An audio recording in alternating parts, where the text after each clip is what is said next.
Hello! Today I want to show you the Sony Powerzoom lens, which is coming with the Sony FS7.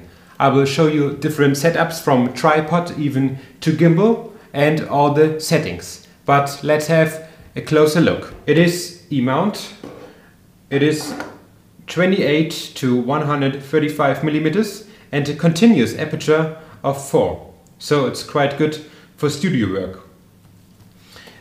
You can use it on different cameras. You can use it on the FS7 with built-in ND filters, but you can even buy a separate ND filter, for example from Schneider.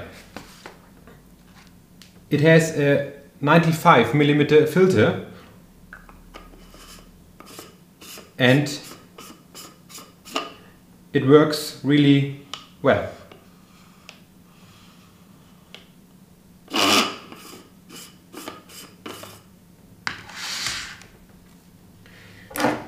This comes also with the package. You can just mount it here,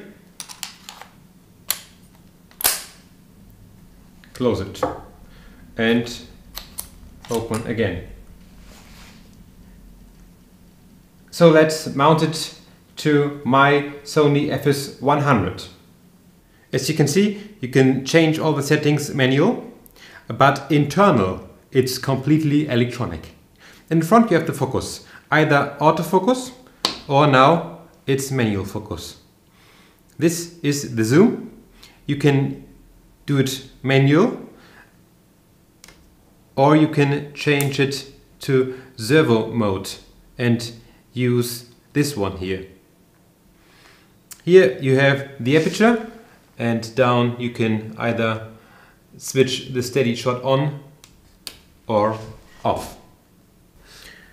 So now I want to show you how really great it works.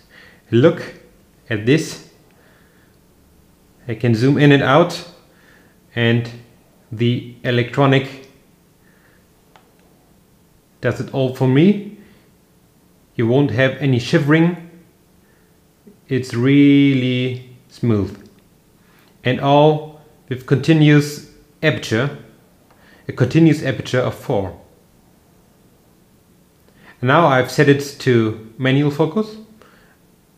I can go back to autofocus, manual again, and you can see the manual focus or the autofocus. You can switch to servo mode and use the button directly at the lens.